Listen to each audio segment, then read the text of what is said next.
Ladies and gentlemen, the leader of ISIS, or now the former leader of ISIS, Abu Bakr al-Baghdadi, is now officially dead.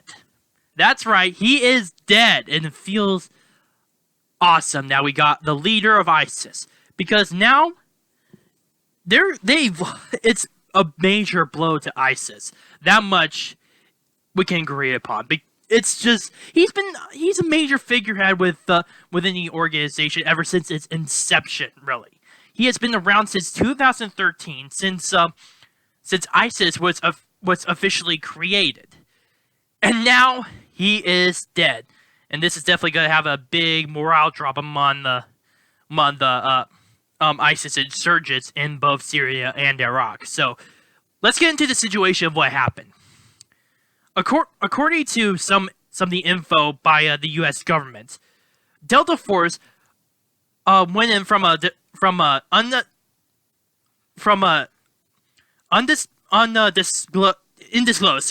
classified base to head to Baghdadi's compound.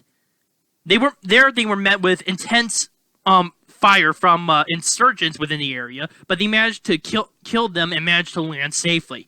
Fearing that the door was rigged, they decided to blow a hole through a wall. They managed to kill a few insurgents along the way. Some of them surrendered, and they managed to find 11 children who they managed to get all 11 children out safely without any harm. And now they're directed to a third party. It's unknown what that third party is at this moment.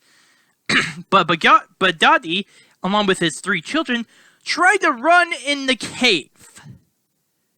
And he tried to run, but apparently he had nowhere else to go, and he was surrounded. So, in order to, rob the chance of Delta Force taking him alive, he decided to commit suicide and detonate a suicide vest, killing him along with his 3 children, and collapsing the tunnel where he was in. Still, those 3 children who were killed because of this asshole.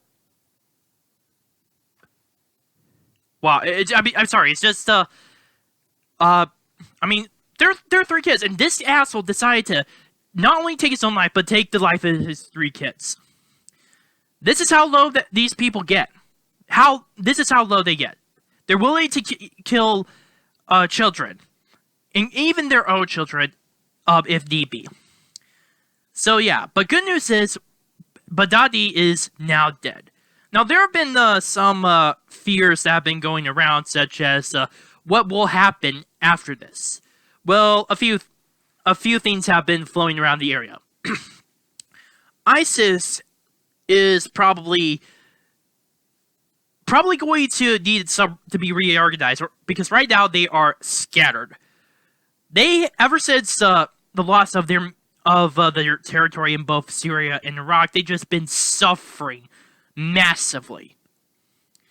So with the loss of Baghdadi as the very figurehead of ISIS, this is definitely going to cause a big morale drop, and probably cause a few of the insurgents to actually give up on this idea of an Islamic State. Now, it has been rumored that 3 other people are currently claiming to be the new head of ISIS. One of them being Abdullah Kardash, who apparently was in charge of Islamic affairs and was a close companion of Baghdadi, although it's not confirmed yet. From either ISIS or from the state, from the U.S. government or anything. So right now we're unsure of whether or not this is true. The real case. So, and finally, there's a possibility that a few other Islamic radical Islamic organizations may actually take up ISIS, because this may create a power vacuum as a result. Although, to be fair, there has been has been establishment of an establishment of borders, I would say, or well, authority on specific areas. There's more of a control in the parts of Syria, from such as from the Syrian government or from the Kurds and Turkey and etc. etc. etc. So there's already that establishment of just lines and different accounts of authority, which in this case right now, at least 70% of Syria is now in control of Assad by Assad and his government. So I would say that for right now, while the possibility of a power vacuum may occur and allow other Islamic movements to take up ISIS's fight, which many people are thinking that it may be al-Nusra, which is hard to say at this point. So, for right now, it is clear that there has been some control as of late, at least where it was formerly ISIS held territory. So thank goodness for that. But again, it's true what the media says with the possibility of a new Islamic terror organization taking the battle over ISIS. So that's something that we need to worry about. Other than that, everything has been pretty awesome. This is a major blow to the Islamic State. They have lost one of their figureheads, a charismatic figurehead, if I may say so myself. He has managed to gain so much support, not just within the Middle East, but from foreigners across the entire globe.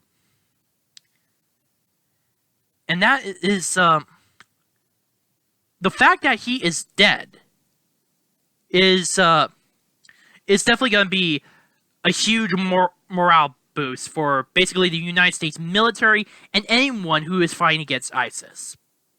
Now, it's going to be hard to say whether or not this may spell the end of ISIS, or at the very least the start of the crumbling of ISIS. Because we've seen this happen before with Osama bin Laden and how Al-Qaeda just collapsed on itself. While it is true that Osama bin Laden, with his death, did not actually end Al-Qaeda, it did begin to lead up to that process. Nonetheless, it is important that we need to look in to possible future scenarios at where this may occur. Because right now we're still dealing with the situation in Syria, with new developments such as armored vehicles being sent to Syria in order to protect oil fields from ISIS militants from acquiring such a possible revenue source for their cause. So right now we are going to be looking at the situation very, very carefully.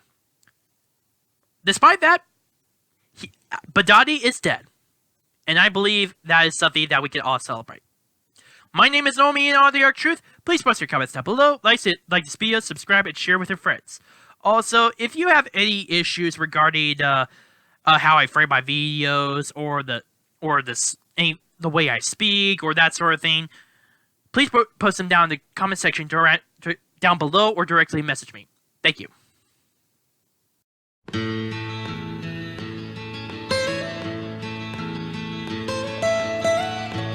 Almost heaven, West Virginia, Blue Ridge Mountain.